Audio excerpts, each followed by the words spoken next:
Hey everyone, welcome back to Corporate Decoder, the place where we uncover the secrets hidden in plain sight within company filings. And remember that last time we talked about student loans. Well, today we've got a fascinating update, not just about student loans, but about how they're being packaged and resold like a financial product. Before we dive in, if you're looking to understand the real story behind corporate news and not just the headlines, be sure to hit that subscribe button and join our growing community. Also, our Discord server is linked in the description below, a great place to keep the conversation going.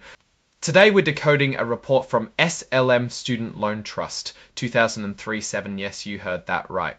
A trust specifically set up for student loans way back in 2003. It's a bit like a financial time capsule revealing how these loans are still being managed and what's happening with them. This filing is a current report and 8K, which means something important has happened that the public needs to know about right away. The key date here is September 3, 2025. Now, this might seem like just an address, but it's actually telling us who's keeping an eye on things. The administrator for this trust is Navient Solutions LLC, working through Deutsche Danktraft Company Americas. Think of them as the managers, the ones actually doing the work of managing these old student loans. And for those who like to know how to get in touch, this is the phone number that connects you to the operation. The main news in this report falls under other events, and it's all about a proposed sale, or as they call it, a remarketing. On September 3, 2005, Navient Solutions LLC sent out a preliminary plan, or a fancy brochure, called a remarketing memorandum to potential buyers.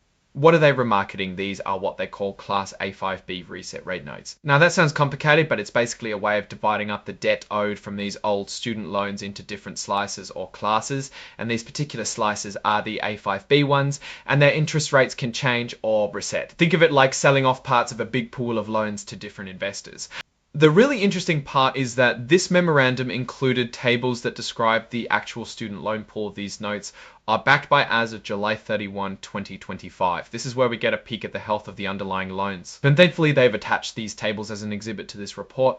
This exhibit 99.1 is what we really want to see. It's a snapshot of the student loans themselves just before this whole remarketing plan kicked off. And the person signing off on this is Myla Tao, Managing Director at Navient Solutions LLC, acting as the administrator for the trust. This is their official stamp of approval on the information being presented. Now, let's dig into those tables because that's where the real story is hidden. Remember, this is a trust from 2003, so we're looking at loans that have many of these loans are still good. How many might be in trouble, and what's the overall value going forward? The first key number is the total principal balance of these student loans. This tells us the total amount of money still owed across all the loans in this trust. It's the big picture of the debt. Then we look at the principal balance outstanding. This is the actual amount of money that hasn't been paid back yet. It's crucial to see how this compares to the total balance. A smaller outstanding balance means more has been paid off, which is generally good. What really catches my eye though is the delinquent principal balance. Delinquent means borrowers are late on their payments. A high delinquent balance signals that borrowers are struggling to keep up, which could mean future losses for the trust and its investors. Think of it as a warning light. Even more serious is the default principal balance.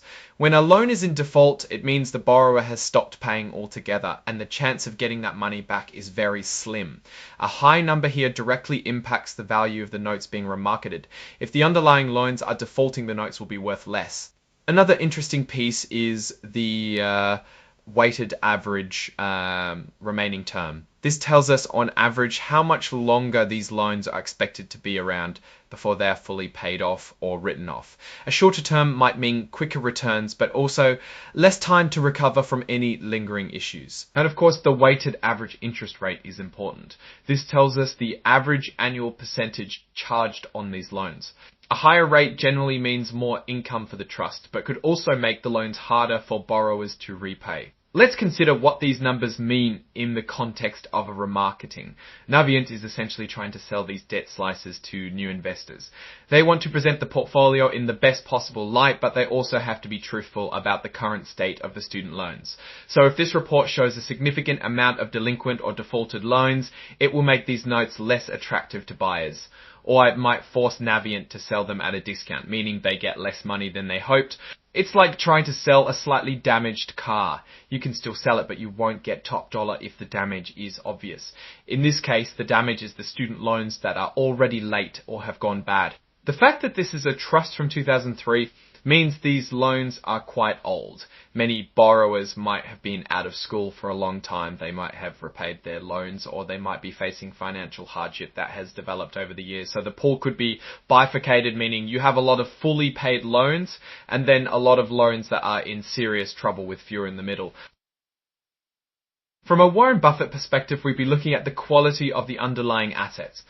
Are these loans essentially IOUs from reliable borrowers, or are they loans from people who are struggling? If the default and delinquency rates are high, it suggests the latter, and that would make these notes a very risky investment.